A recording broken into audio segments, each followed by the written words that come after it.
നമസ്കാരം, ഏവർക്കും post market റിപ്പോർട്ട്സുകളിലേക്ക് സ്വാഗതം. ഇന്ന് ഏപ്രിൽ 24. ഇസ്രായേലും ലെബനോനുമായിട്ടുള്ള 10 ദിവസത്തെ വെടിനിർത്തൽ കരാർ അവസാനിക്കാനിരിക്കെ ഇന്ന് വീണ്ടും അത് 3 ആഴ്ചയിലേക്ക് പുതുക്കിയെങ്കിലും ഇരു കൂട്ടരും തമ്മിൽ ഇന്ന് ആക്രമണത്തിന് തുടക്കം കുറിക്കുകയും ചെയ്തു. അതുകൊണ്ട് തന്നെ വെസ്റ്റ് ഏഷ്യയുമായി ബന്ധപ്പെട്ടുള്ള പ്രശ്നങ്ങൾ ഹീറ്റപ്പ് ആകുന്ന കാഴ്ച തന്നെയാണ് കാണുവാനായിട്ടും സാധിക്കുക.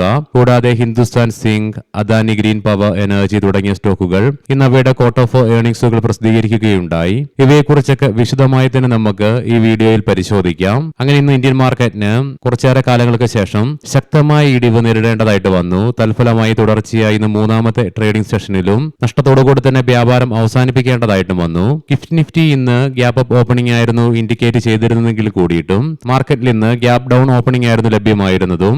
മാത്രമല്ല നിഫ്റ്റിക്ക് ക്രൂഷ്യൽ സപ്പോർട്ട് ലെവലായ 23,900 എന്ന ലെവൽ ബ്രേക്ക് ചെയ്യേണ്ടതായിട്ട് വന്നെങ്കിലും 23,813 എന്ന ലെവലിലായിട്ട് സപ്പോർട്ടും എടുക്കുവാൻ സാധിച്ചു. ഏകദേശം 400 പോയിന്റുകൾക്കടുത്ത് ട്രേഡിംഗ് റേഞ്ചും ഇന്ന് നിഫ്റ്റിയിൽ ക്രിയേറ്റ് ചെയ്യപ്പെടുകയും ചെയ്തു. തൽഫലമായി 275 പോയിന്റുകളുടെ നഷ്ടത്തോടുകൂടി കുറച്ച് ദിവസങ്ങൾക്ക് ശേഷം നിഫ്റ്റിക്ക് 24,000 എന്ന സൈക്കോളജിക്കൽ ലെവലിന് താഴെയായിട്ട് വ്യാപാരം അവസാനിപ്പിക്കേണ്ടതായിട്ടും വന്നു. അതേസമയം സെൻസെക്സിന് 982 പോയിന്റുകളുടെ നഷ്ടത്തോടുകൂടിയും നിഫ്റ്റി ബാങ്കിന് 215 പോയിന്റുകളുടെ നഷ്ടത്തോടുകൂടിയും വ്യാപാരം അവസാനിപ്പിക്കേണ്ടതായിട്ട് വരികയും ചെയ്തു.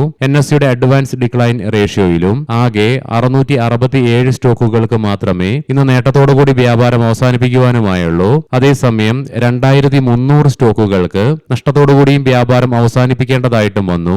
ഇന്ന് നിഫ്റ്റിയിൽ ഏറ്റവും കൂടുതൽ നഷ്ടം നേരിടേണ്ടി വരുന്നത് HCL, TCS, tech Mahendra, Sun Pharma തുടങ്ങിയ സ്റ്റോക്കുകൾക്കാണ്.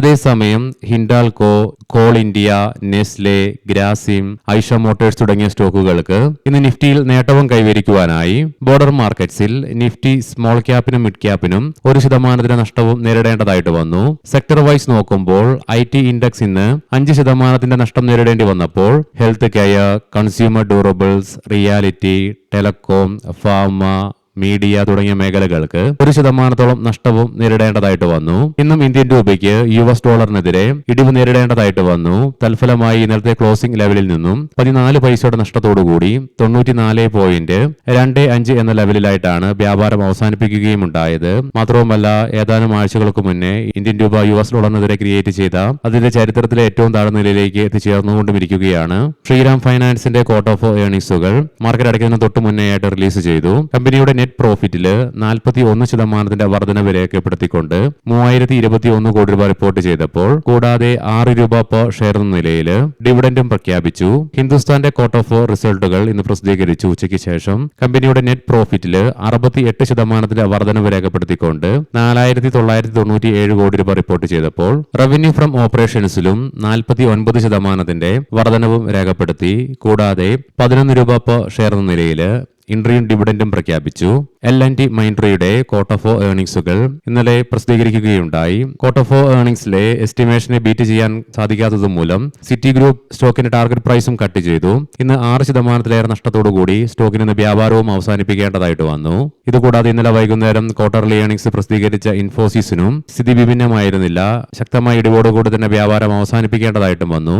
ഇന്ന് നമ്മുടെ മാർക്കറ്റ് അടച്ചതിനു ശേഷം ഇന്ത്യൻ മാർക്കറ്റിലെ ഹെവി വെയിറ്റ് സ്റ്റോക്കായ റിലയൻസ് ഇൻഡസ്ട്രീസിന്റെ ക്വാർട്ടർ ഓഫ് ഏർണിംഗ്സിന്റെ റിലീസ് ഉണ്ട്. കൂടാതെ ഈ വീക്കെൻഡിലും ഒത്തിരിയേറെ ഹെവി വെയിറ്റ് സ്റ്റോക്കുകളുടെ ക്വാർട്ടർലി ഏർണിംഗ്സിന്റെ റിലീസ് നടക്കാനുമുണ്ട്. ഇനി നമുക്ക് ഇന്ന് നമ്മുടെ മാർക്കറ്റിനെ ശക്തമായ ഒരു ഇടിവിലേക്ക് നയിക്കുവാൻ ഇടയാക്കിയ ഘടകങ്ങൾ എന്തൊക്കെയാണെന്ന് വിശദമായി തന്നെ പരിശോധിക്കാം. നമ്മൾ വീഡിയോയുടെ ആദ്യം കണ്ട പോലെ തന്നെ ഇസ്രായേലും ലെബനോനും തമ്മിൽ വീണ്ടും 3 ആഴ്ചയിലേക്ക് സീസ് ഫയർ നീട്ടിയെങ്കിലും ഇസ്രായേലിന്റെ ഭാഗത്ത് നിന്നും സൗത്ത് ലെബനോണിലെ ഹിസ്ബുള്ള സ്ട്രക്ചേഴ്സിന്റെ മുകളിൽ ഇന്ന് ആക്രമണം ആരംഭിക്കുകയുണ്ടായി. ഇതിനെ തുടർന്ന് വീണ്ടും വെസ്റ്റ് ഏഷ്യൻ പ്രശ്നങ്ങൾ ചൂടുപിടിക്കുന്ന കാഴ്ചയാണ് കാണുവാനായിട്ടും സാധിക്കുക. ഇന്നലെ പോസ്റ്റ് മാർക്കറ്റ് റിപ്പോർട്ട്സിൽ നമ്മൾ കണ്ട പോലെ തന്നെ ഇന്നലെ ഇസ്രായേലിന്റെ നിന്ന് സംശയിക്കുന്ന ചില ഘടകങ്ങൾ ഇറാന്റെ ചില ഭാഗങ്ങളിൽ ദൃശ്യമാവുകയുമുണ്ടായി. ഇതിനെ തുടർന്ന് ഇന്നലെ ഇറാൻ ഔദ്യോഗികമായി തന്നെ അവരുടെ എയർ ഡിഫൻസ് സിസ്റ്റം വീണ്ടും റീആക്ടിവേറ്റ് ചെയ്യുന്നുള്ള ഔദ്യോഗിക പ്രതികരണം നടത്തുകയുണ്ടായി. ഇതിനെല്ലാം തുടർന്ന് വീണ്ടും വെസ്റ്റ് ഏഷ്യൻ പ്രശ്നങ്ങൾ ചൂടുപിടിക്കുന്ന കാഴ്ചയാണ് കാണുവാനായിട്ടും സാധിക്കുക. മാത്രമല്ല, ഇതിനെ തുടർന്ന് ഇന്ന് ബ്രന്റ് ക്രൂഡിന്റെയും ക്രൂഡ് ഓയിലിന്റെ വിലയിൽ 2% ഉയർച്ചയാണ് അനുഭവപ്പെടുന്നതും. ബ്രന്റ് ക്രൂഡിന്റെ വില $110 ക്രൂഡ് ഓയിലിന്റെ വില $100 എത്തിച്ചേർന്നു.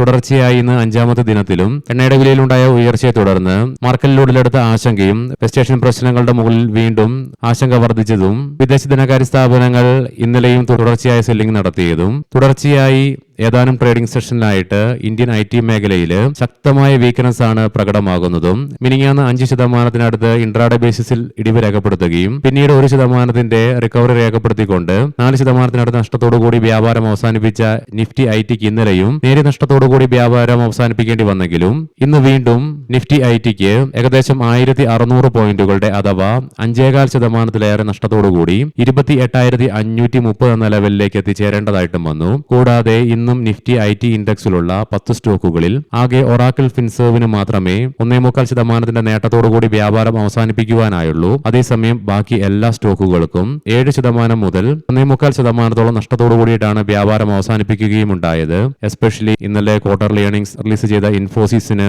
6.93%, L&T മൈൻട്രിക്ക് 5% നഷ്ടത്തോടുകൂടി തന്നെ വ്യാപാരം അവസാനിപ്പിക്കേണ്ടതായിട്ടും വന്നു. അതുകൊണ്ട് തന്നെ ഇന്ന് ഇന്ത്യൻ IT മേഖലയ്ക്ക് നേരിടേണ്ടി വന്ന ശക്തമായ ഇടിവും വീണ്ടും ഇന്ത്യ വിക്സ് ഹീറ്റപ്പ് ആയിക്കൊണ്ട് 19.71 എന്ന ലെവലിലേക്ക് എത്തിച്ചേർന്നു. ഇൻട്രാഡേ ബേസിസിൽ 7%-ലേറെ ഉയർച്ച രേഖപ്പെടുത്തിയ ഇന്ത്യ വിക്സ് ഇന്ന് 6.02% ഉയർച്ചയോട് കൂടിയിട്ടാണ് ക്ലോസിംഗും രേഖപ്പെടുത്തിയത്. ഇന്ത്യ വിക്സിലുണ്ടായ ഉയർച്ചയും ഇതിനെല്ലാം പുറമെ ഇന്ന് സെക്ടർ വൈസ് ആയിട്ടുള്ള ട്രെൻഡുകളും വളരെ വീക്കാ തന്നെയായിരുന്നു. എസ്പെഷ്യലി IT, ഫാർമ, FMCG തുടങ്ങിയ മേഖലകളിൽ. ഇതിനെല്ലാം പുറമെ ഇന്ത്യൻ രൂപയ്ക്ക് ശക്തമായ ഇടിവ് നേരിടേണ്ടി വന്നതും നമ്മുടെ മാർക്കറ്റിനെ സാരമായ രീതിയിൽ തന്നെ പരിക്കേൽപ്പിക്കുകയും ചെയ്തു. ഈ പറഞ്ഞ കാരണങ്ങൾ കൊണ്ടൊക്കെയാണ് ഇന്ന് നമ്മുടെ മാർക്കറ്റിന് ശക്തമായ നഷ്ടത്തോടുകൂടി തന്നെ വ്യാപാരം അവസാനിപ്പിക്കേണ്ടതായിട്ടും വന്നത്. ഗ്ലോബൽ മാർക്കറ്റുകൾ പരിശോധിക്കാം. US-ലെ ഡോ ജോൺസ് ഫ്യൂച്ചർ 4%-ലേറെ നഷ്ടത്തിലാണ് വ്യാപാരം നടത്തിക്കൊണ്ടിരിക്കുന്നത്. യൂറോപ്യൻ മാർക്കറ്റ്സിൽ UK മാർക്കറ്റ് 0.5%-ലേറെയും ഫ്രാൻസ് മാർക്കറ്റ് 0.25%-ലേറെയും ജർമ്മൻ മാർക്കറ്റ് 0.25%-ലേറെയും നഷ്ടത്തിലാണ് വ്യാപാരം നടത്തിക്കൊണ്ടിരിക്കുന്നതും. അതേസമയം ഏഷ്യൻ മാർക്കറ്റ്സിൽ ഇന്നാകെ ജപ്പാൻ, ഹോങ്കോങ്, തായ്വാൻ മാർക്കറ്റുകൾക്ക് മാത്രമേ നേട്ടത്തോടുകൂടി വ്യാപാരം അവസാനിപ്പിക്കുവാനായുള്ളൂ. ബാക്കി ഇന്ത്യ ഉൾപ്പെടെ എല്ലാ മാർക്കറ്റിനും നഷ്ടത്തോടുകൂടി തന്നെ വ്യാപാരം അവസാനിപ്പിക്കേണ്ടതായിട്ടും വന്നു. ബ്രെൻ ക്രൂഡിന്റെ വില $107.19 per ബാരൽ എന്ന നിലയിലേക്കും ക്രൂഡ് ഓയിലിന്റെ വില $97.49 per ബാരൽ എന്ന നിലയിലേക്കും എത്തിച്ചേർന്നു. അതേസമയം ഗോൾഡിന്റെ വിലയിൽ 0.5%-ലേറെ നേരിയ ഇടിവാണ് അനുഭവപ്പെടുന്നത്. $4,680.87 per ഔൺസ് എന്ന നിലയിലായിട്ടാണ് ഗോൾഡിൽ വ്യാപാരം നടന്നുകൊണ്ടിരിക്കുന്നതും. ഇനി നമുക്ക് ഇന്നത്തെ പ്രധാനപ്പെട്ട ചില സ്റ്റോക്കിംഗ് ന്യൂസുകൾ പരിശോധിക്കാം. മുൻകൂട്ടി ഓർമ്മിപ്പിച്ചുകൊള്ളട്ടെ, ഇത് ഒരു ബൈ ഓർ സെൽ റെക്കമെൻഡേഷൻ അല്ല. ഓൾ കാർഗോ ലോജിസ്റ്റിക്സ് 2026 മെയ് 4 മുതൽ ഒരു വർഷത്തേക്ക് ശ്രീ ശിവരാമൻ നാരായണ സ്വാമിയെ കമ്പനിയുടെ ഇൻഡിപെൻഡന്റ് ഡയറക്ടറായിട്ട് നിയമിച്ചു. ചാലറ്റ് ഹോട്ടൽസ് രാജസ്ഥാനിലെ ഉദയപൂരിലുള്ള 144 മുറികളോട് കൂടിയിട്ടുള്ള Inder residency resort and spa എന്ന ഹോട്ടലിന്റെ ഉടമസ്ഥതയിലുള്ള സീസൺസ് ഹോട്ടൽസ് പ്രൈവറ്റ് ലിമിറ്റഡിനെ 171 കോടി രൂപയ്ക്ക് ഏറ്റെടുക്കുന്നതിന് ഇന്ന് നടന്ന ഡയറക്ടർ ബോർഡ് യോഗം അംഗീകാരം നൽകി. IDBI ബാങ്കിന്റെ ഓഹരി വിറ്റഴിക്കൽ പദ്ധതി തുടരുമെന്ന് ധനമന്ത്രി ശ്രീ നിർമ്മല സീതാരാമൻ സ്ഥിരീകരിച്ചു. സീമെക് കമ്പനിയുടെ കപ്പലായ സീമെക് സ്വോർഡ് ഫിഷ് സാങ്കേതിക തകരാർ മൂലം പ്രവർത്തനരഹിതമായി എന്നുള്ള റിപ്പോർട്ട്സ് വരുന്നുണ്ട്. ITC നികുതി വർധനവ് മൂലം ഏപ്രിൽ മാസത്തില് സിഗരറ്റ് വിൽപ്പനയിൽ ഏകദേശം 20% ഇടിവ് രേഖപ്പെടുത്തി. സൺ ഫാർമസ്യൂട്ടിക്കൽസ് US ആസ്ഥാനമായിട്ടുള്ള ഓർഗനോൺ ആൻഡ് കമ്പനി ഏറ്റെടുക്കുന്നതിന് $13 ബില്യൺ ബൈൻഡിംഗ് ഓഫർ സമർപ്പിക്കുവാൻ കമ്പനി പദ്ധതിയിടുന്നു എന്നുള്ള റിപ്പോർട്ട്സ് വരുന്നുണ്ട്. അദാനി ഗ്രീൻ ക്വാർട്ടർ 4 ഏർണിംഗ്സുകൾ ഇന്ന് കമ്പനി പ്രസിദ്ധീകരിച്ചു. കമ്പനിയുടെ നെറ്റ് പ്രോഫിറ്റില് 73%-യും റവന്യൂവില് 14%-യും ഉയർച്ച രേഖപ്പെടുത്തി. ചെന്നൈ പെട്രോ കമ്പനിയുടെ നെറ്റ് പ്രോഫിറ്റില് 42%-യും റവന്യൂവില് 7%-യും വളർച്ച രേഖപ്പെടുത്തി. Atul Auto 15 minute rapid charging വാഹനങ്ങൾ പുറത്തിറക്കുവാനായിട്ട് കമ്പനി പദ്ധതിയിടുന്നു. ആനന്ദ് രാജ് മണി ലോണ്ടറിംഗ് കേസുമായി ബന്ധപ്പെട്ടുകൊണ്ട് ED കമ്പനിയുടെ ഡൽഹിയിലെ ഓഫീസിൽ പരിശോധന നടത്തി. ഏവർക്കും നല്ലൊരു വീക്കെൻഡ് ആശംസിക്കുന്നു. ഞായറാഴ്ച ഉച്ചതിരിഞ്ഞ് മാർക്കറ്റ് ഔട്ട്ലുക്ക് വീഡിയോയുമായി കണ്ടുമുട്ടാം. നന്ദി, നമസ്കാരം.